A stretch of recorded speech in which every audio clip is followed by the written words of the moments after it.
Hello everyone.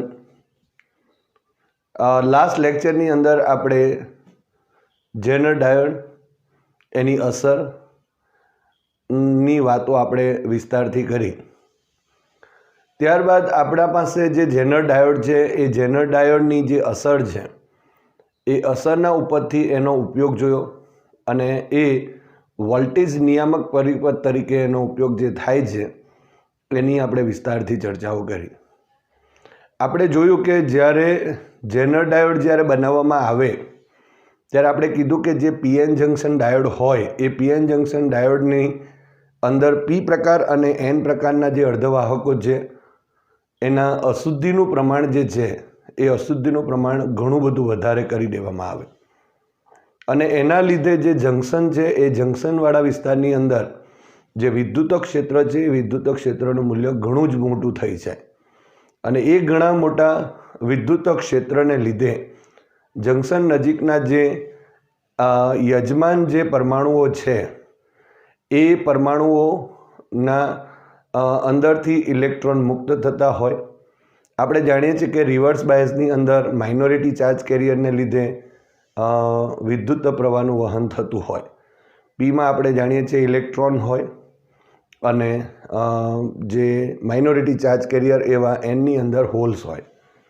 પણ જ્યારે આ વિદ્યુત ક્ષેત્ર વધે છે ત્યારે પી વિભાગમાંના જે પરમાણુઓ છે જંક્શન પાસેના એના જે પરમાણુમાંથી ઇલેક્ટ્રોન મુક્ત થશે એટલે ત્યાં પણ હોલ તૈયાર થશે એટલે ત્યાં ઇલેક્ટ્રોનનું પ્રમાણ વધશે અને બીજી બાજુ એન પ્રકારના જે અર્ધવાહકો છે એની અંદર પણ પરમાણુ છે તેમાંથી ઇલેક્ટ્રોન મુક્ત થાય અને ત્યાં પણ હોલ બનશે।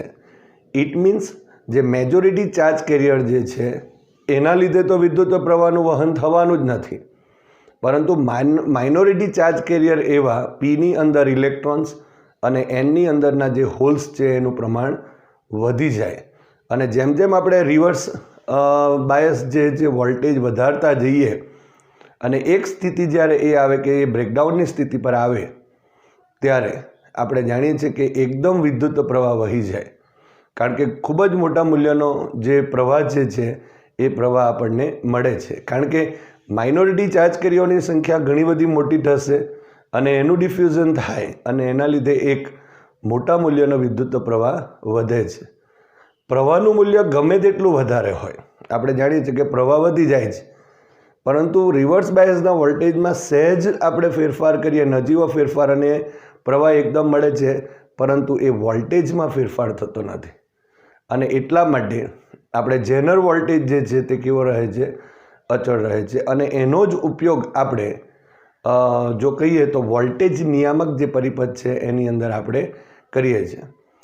હવે એક વાત ઘણી જ અગત્યની છે આજે એના પર આધારિત આપણે પહેલાં સૌપ્રથમ દાખલાની વાતો કરીએ પણ જો સારું વોલ્ટેજ નિયામક પરિપથ જો બનાવવું હોય એટલે કે વોલ્ટેજ રેગ્યુલેટર સર્કિટ બનાવવી હોય તો એક અગત્યની જો બાબત હોય તો એ કે અહીં આપણા પાસે જે પ્રવાહનું મૂલ્ય જે છે એ પ્રવાહનું મૂલ્ય જેનરમાંથી જે પસાર થાય છે તે પ્રવાહનું મૂલ્ય અને લોડ અવરોધમાંથી પસાર થાય તે પ્રવાહનું મૂલ્ય તો એ લોડ અવરોધમાંથી જે પસાર થાય છે એના પ્રવાહના મૂલ્ય કરતાં અહીં જે જેનરમાંથી પસાર થતો જે પ્રવાહ છે એ ઘણો જ મોટો હોવો જોઈએ અને એના લીધે અવરોધનું મૂલ્ય પણ મોટું થશે અને આપણે એક સારા વોલ્ટેજ નિયામક પરિપથ બનાવી શકીએ।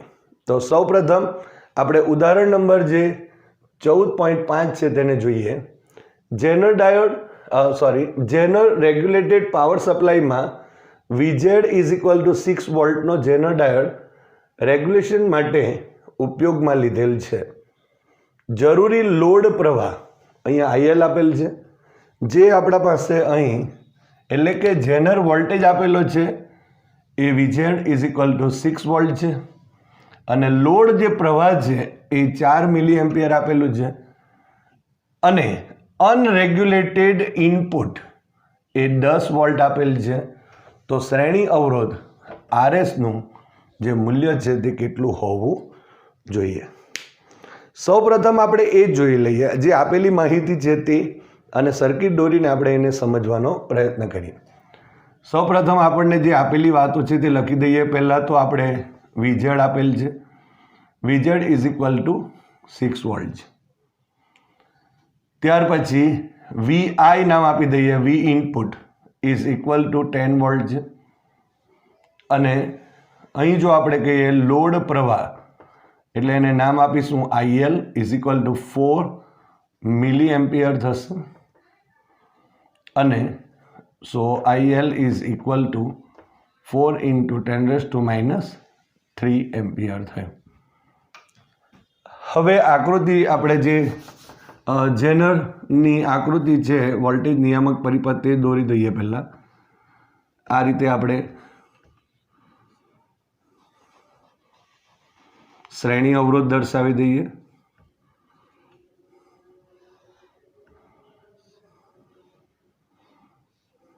અહીંયા જેનર ડાયોડ છે. આના સમાંતરમાં આપણે લોડ અવરોધ રાખીએ છીએ RL.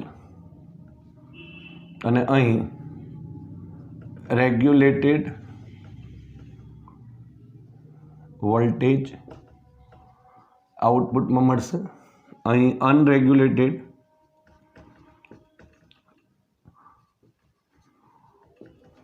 વોલ્ટેજ જે આપણે રેક્ટિફાયરમાંથી લઈએ છીએ તે VI લીધો છે. હવે આ જેનર વોલ્ટેજ જે છે તેને VZ નામ આપીશું. અને અહીં જે આ અવરોધના બે છેડા વચ્ચેનો જે ફેરફાર છે તેની પણ ચર્ચા કરીએ. અહીં VZ is equal two 6 volt આપેલા છે.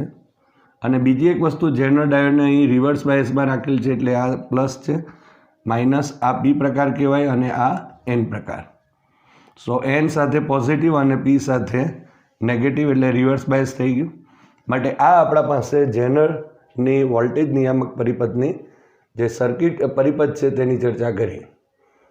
હવે આપણે એવી ચર્ચા કરેલી કે જો ધારો કે VIનું મૂલ્ય આપણને અહીં ઇઝ ઇક્વલ ટુ 10 વોલ્ટ આપેલ છે ને અહીં VZ is equal two 6 volt આપેલ છે.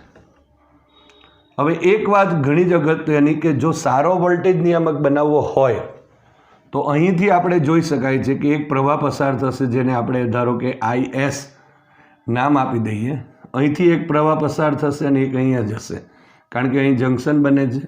આને આપણે નામ આપી દઈએ IL નામ આપીશું. અને આને નામ આપી દઈએ IZ નામ આપીશું. જેનરમાંથી પાસ થાય છે એટલે. પણ અહીં જો આપણે કહીએ તો આ જે આપણા પાસે IZ મળે છે અને IL છે તો IL કરતાં હંમેશા IZની જે કિંમત છે એ કિંમત ઘણી જ વધારે હોવી જોઈએ. એનો મતલબ શું થયો કે અહીં આપણને IZ આપેલું નથી પરંતુ અહીં IL આપેલું છે ખરું. એટલે આપણે ધારી લેવું પડશે કે લખીએ અહીંયા કે સારા વોલ્ટેજ નિયામક પરિપથ માટે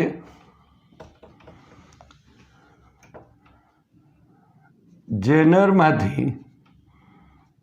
ડાયોડમાંથી પસાર થતો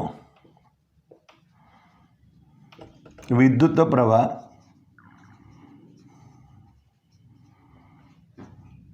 એ લોડ અવરોધમાંથી પસાર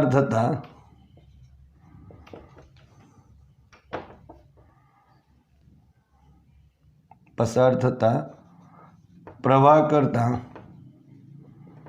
ઘણો મોટો હોવો જોઈએ.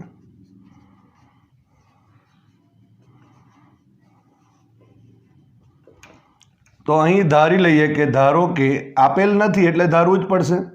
સો IZ is equal two suppose આપણે 5 ટાઈમ્સ IL લખીએ છીએ. હવે IL આપેલું છે માટે આપણે અહીં જો લખીએ તો 5 ઇન્ટુ 4 ઇન્ટુ 10⁻³ એમ્પિયર થવાના. તો અહીં 20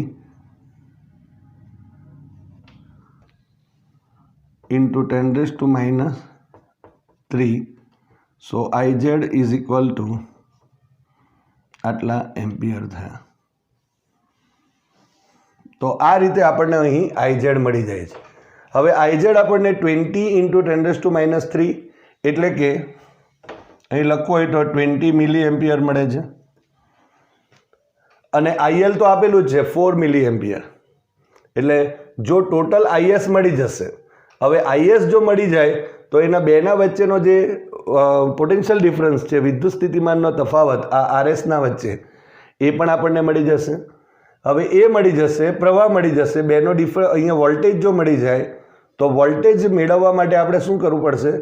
આ જે કિંમતો છે એ કિંમતો માટે પહેલાં તો આપણે ISને શોધી દઈએ. માટે હવે કારણ કે અહીંયા જે વોલ્ટેજ ડિફરન્સ આવશે એ તો આપણને ઇઝી ગોઈંગ મળશે, કારણ કે આ 6 વોલ્ટ બદલાવાનો નથી. આપેલ કેટલો છે? 10 વોલ્ટ. તેમાંથી 6 વોલ્ટ બદલાવાનો નથી અને તેથી આના બે છેડા વચ્ચેનો પોટેન્શિયલ ડિફરન્સ અથવા તો વોલ્ટેજનો જે તફાવત છે એ વોલ્ટેજનો તફાવત આપણને અહીં મળી જશે. એ આપણે પછી લઈએ. એટલે એ મળી જશે, અહીંયા IS મળી જશે, માટે RSનું મૂલ્ય આપણે ઇઝીલી શોધી શકાય. તો અહીં આપણે જોઈએ પહેલાં, હવે આકૃતિ પરથી લખી દઈએ કે IS is equal two IZ plus IL થયું. બેનો સરવાળો એટલે IS થશે. સો અહીં 20 plus 4 so is equal two 24 milli ampere થયું. માટે અહીં IS મળી જશે. સો IS ઇઝ ઇક્વલ ટુ અહીં 24 into 10⁻³ એમ્પિયર થયું.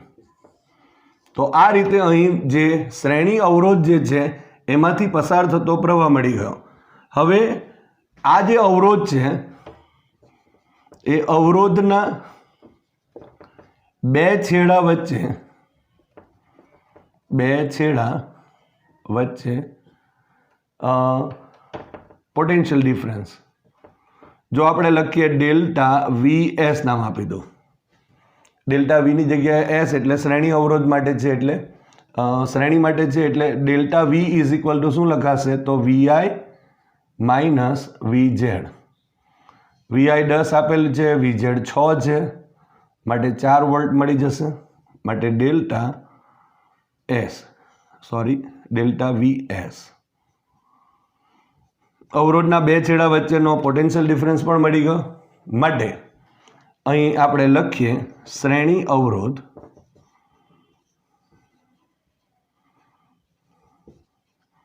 RS ઇઝ ઇક્વલ ટુ, હવે જુઓ કે આ આપણા પાસે પોટેન્શિયલ ડિફરન્સ ખબર છે, અહીં પ્રવાહ ખબર છે, તો RS મળી જશે.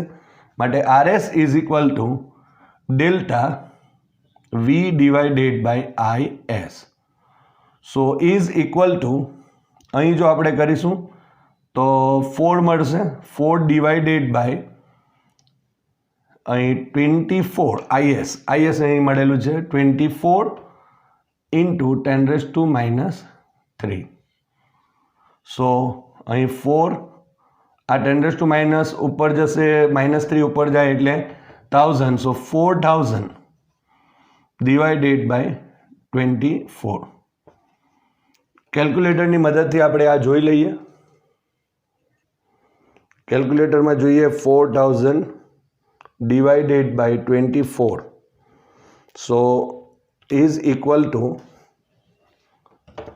RS is equal to 166.67 આટલા ઓમ થયા. સો ઇઝ એપ્રોક્સિમેટલી ઇક્વલ ટુ આપણે જો લખીએ તો RS ઇઝ ઇક્વલ ટુ 167 ઓમ જેટલા થશે. તો આ રીતે આપણે અહીં જે અવરોધનું મૂલ્ય જે છે એ અવરોધનું મૂલ્ય શોધી શકીએ. પરંતુ જેનર ડાયોડ માટે જો અગત્યની જે બાબત જે છે એ એક જ કે અહીં આ જે વીજળ છે એ વીજળ બ્રેકડાઉનની સ્થિતિમાં બદલાતું નથી. બીજી એક વાત કે અહીં જેટલો બી વધારો થાય અથવા તો જેટલો બી ઘટાડો થતો હશે એ બધો જ વધારો કે ઘટાડો અહીં આરએસના બે છેડા વચ્ચે થાય. અને આ રીતે જો આપણે અહીં મોટા મૂલ્યનો જો અહીં જેનરમાંથી પસાર થતો જો પ્રવાહ લોડ અવરોધ કરતાં જો લઈએ તો એના ઉપરથી આપણે જે અવરોધનું મૂલ્ય કેટલું લેવાનું હોય એ આપણે અહીં આપી શકાય. અહીં ડાયરેક્ટ પણ આઈઝેડની કિંમત આપી દેશે અને આ આઈઝેડની કિંમત આપેલી હોય, અહીં વીએલ આપેલું છે, અહીં આઈઝેડ આપેલું છે, એટલે ટોટલ આ મળી જશે અને ત્યાર પછી આ જ પ્રકારે પણ આપણે ગણી શકીએ.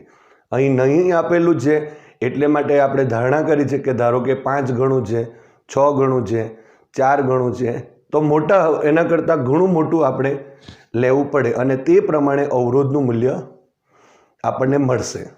એક વાત કે અવરોધના મૂલ્યમાં થોડો ઘણો નજીવો ફેરફાર થાય તો ચાલશે, પણ કન્ડિશન કઈ હશે કે આ જે પ્રવાહ જે છે આઈઝેડ જે છે એ આના કરતાં ઘણો મોટો હોવો જોઈએ. આ એની અગત્યની શરત છે એમ કહી શકાય. હવે આપણે સ્વાધ્યાયના 14.1 અને 14.2 જે દાખલો છે તેની આપણે ચર્ચા અહીં કરીશું. આ જે દાખલાઓ છે તે MCQ પ્રકારના આપેલા છે, સવાલ પણ હોઈ શકે અને જે આપણને આપેલા જે MCQ છે એ MCQને સોલ્વ કરવા માટે આપણે આગળ પણ ઘણીવાર ચર્ચા કરેલી જ છે કે જ્યારે પણ તમે MCQ સોલ્વ કરો છો ત્યારે આપેલ જે તમારું ચેપ્ટર છે એના કન્સેપ્ટ આપણી પાસે ક્લિયર કટ હોવા જોઈએ. અને જો એ કન્સેપ્ટ ક્લિયર હશે, કન્સેપ્ટની વાતો આપણને ખબર હશે, એના સૂત્ર ખબર હશે તો આપણે ઇઝીલી MCQ સોલ્વ કરી શકાય છે. જ્યારે પણ આ રીતે સબ્જેક્ટિવ પ્રકારના જ્યારે MCQ આવે ત્યારે ખૂબ જ અગત્યની વાત એ કન્સેપ્ટ થઈ જાય છે અને એટલા માટે અહીં આપણે કન્સેપ્ટનો જ ઉપયોગ કરીશું તો આપણને સરળતા લાગશે. અહીં જો આપણે ઉકેલની વાતો જો કરીએ તો 14.1 N પ્રકારના સિલિકોન માટે નીચેના વિધાનોમાંથી કયું સાચું છે? અહીં આપણને 4 વિધાન આપેલા છે અને એ 4 વિધાનમાંથી કયું વિધાન સાચું છે એ આપણને કહેવાનું છે. પણ જો N પ્રકારના સિલિકોન માટે અથવા તો અર્ધવાહક માટે જ્યારે આપણે ચર્ચા કરીએ ત્યારે આપણે જાણીએ છીએ કે એની કન્ડિશન શું. આપણે જાણીએ કે જ્યારે કોઈ અર્ધવાહકની અંદર આપણે પેન્ટાવેલન અશુદ્ધિ ઉમેરવામાં આવે ત્યારે એ પેન્ટાવેલન અશુદ્ધિ પરમાણુ ઉમેરવાથી, એટલે ડોપન તરીકે આપણે પેન્ટાવેલન અશુદ્ધિ હોય છે અને એ પેન્ટાવેલન અશુદ્ધિ ઉમેરવાથી જે યજમાન જે સ્ફટિક છે એ યજમાન સ્ફટિકના જે પરમાણુ હોય, ધારો કે અહીં સિલિકોન આપેલું છે તો સિલિકોનની એ જગ્યા લેશે, 4 એ સહસંયોજક બંધથી પાસ એના પાડોશી પરમાણુ સાથે જોડાશે અને 1 ઇલેક્ટ્રોનનું એ દાન કરે છે.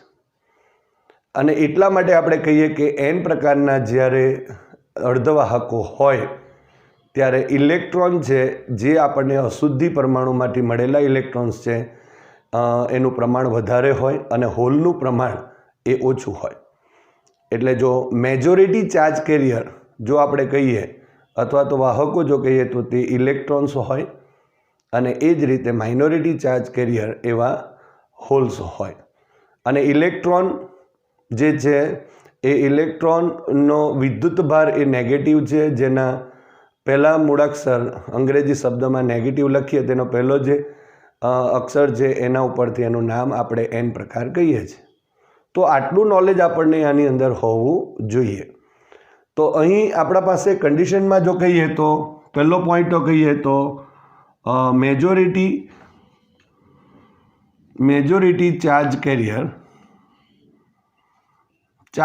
એટલે વાહકો એ ઇલેક્ટ્રોન હોય. બીજો પોઈન્ટ જો કહીએ તો માઇનોરિટી ચાર્જ કેરિયર એ હોલ હોય. અહીં આપણે કહીએ તો ઇલેક્ટ્રોનની જે સંખ્યા ઘનતા એ હોલની સંખ્યા ઘનતા કરતાં વધુ હોય અને જે ડોપન્ટ હોય તે પેન્ટાવેલન્ટ વેલેન્ટ અશુદ્ધિ પરમાણુઓ હોય.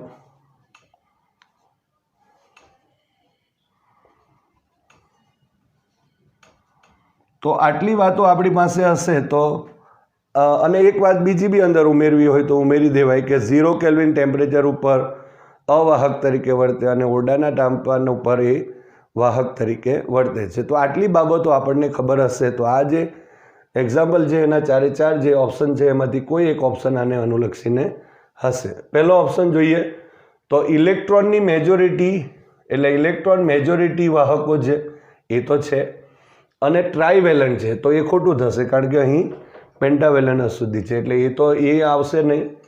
ઇલેક્ટ્રોન માઇનોરિટી તે પોસિબલ નથી, માઇનોરિટીમાં તો હોલ છે એટલે બીજું પણ નહીં આવશે. ત્રીજો પોઈન્ટ આપણે જોઈએ હોલ માઇનોરિટી વાહકો છે. ઓકે, હોલ માઇનોરિટી તરીકે છે અને અહીં પેન્ટાવેલન્ટ અશુદ્ધિ પરમાણુ ઉમેરવામાં આવે છે એ પણ સાચું છે અને એટલા માટે જો આન્સર કહીએ તો આન્સર આપણા પાસે કયો આવશે? સી. સો આન્સર ઇઝ અહીંયા જો આપણે કહીએ તો આન્સર અહીં કયો થશે? સી થશે. અને જો છેલ્લો ઓપ્શન પણ જોઈ લઈએ કે હોલ મેજોરિટી વાહકો છે, હોલ મેજોરિટી નથી, અહીં મેજોરિટી ચાર્જ કેરિયર એવા શું છે? ઇલેક્ટ્રોન્સ છે. તો આ રીતે અહીં આપણો જે આન્સર છે તે આન્સર અહીં સી થશે. હોલ માઇનોરિટી ચાર્જ કેરિયર તરીકે હોય અને પેન્ટાવેલન્ટ પરમાણુઓ અંદર ડોપન તરીકે હોય. તો આ રીતે એને સોલ્વ કરી શકાય. હવે એ જ રીતે જો આપણે ધારો કે 14 પોઈન્ટ સ્વાધ્યાયનો 14.2 જે દાખલો છે એની પણ આપણે ચર્ચા કરીએ. જો અહીં પી પ્રકારના સેમિકન્ડક્ટર માટે નીચેના વિધાનોમાં કયું વિધાન સાચું છે? હવે પી પ્રકારની જ્યારે ચર્ચા કરીએ ત્યારે આપણે પી પ્રકારના જે અર્ધવાહકો છે એના વિશેનું નોલેજ હોવું જોઈએ. આપણે જાણીએ છીએ કે જ્યારે અર્ધવાહકની અંદર ટ્રાઇવેલન્ટ અશુદ્ધિઓ આપણે ઉમેરીએ છીએ ત્યારે એ ટ્રાઇવેલન્ટ અશુદ્ધિ ઉમેરવાથી એ પહેલાં યજમાન જે સ્ફટિક છે એના પરમાણુનું સ્થાન લેતું હોય અને ત્યાર પછી 3 પાડોશી પરમાણુ સાથે એ સહસંયોજક બંધથી જોડાશે અને એક જે પરમાણુ છે એની સાથે એક ખાલી જગ્યા એટલે હોલ સાથે રહેશે. એટલે કે પાડોશી પરમાણુનું તો ઇલેક્ટ્રોન હશે પરંતુ જે આપણે ઉમેરેલી જે અશુદ્ધિ છે ટ્રાઇવેલન્ટ અશુદ્ધિ એનો એક હોલ રચાશે ત્યાં. આમ જો આપણે આ પી પ્રકારના અર્ધવાહકની જ્યારે ચર્ચા કરીએ તેમાં હોલ વધુ પ્રમાણમાં હોય અને ઇલેક્ટ્રોન અહીં ઓછા હોય છે અને એટલા માટે જો આપણે જો એનો ઉકેલ લખવો હોય એના વિશે જો આપણે લખીએ તો અહીં એમ કહી શકાય કે મેજોરિટી ચાર્જ કેરિયર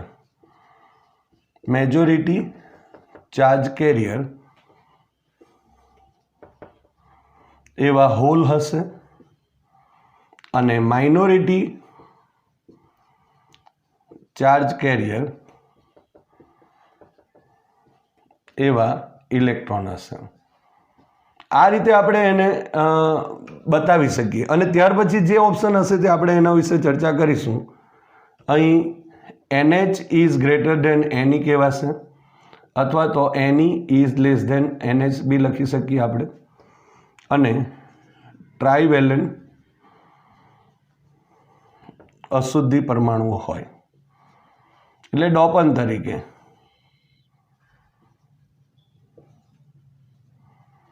આટલી બાબતો આમાં પણ લખી દીધી. હવે ચેક કરી લઈએ.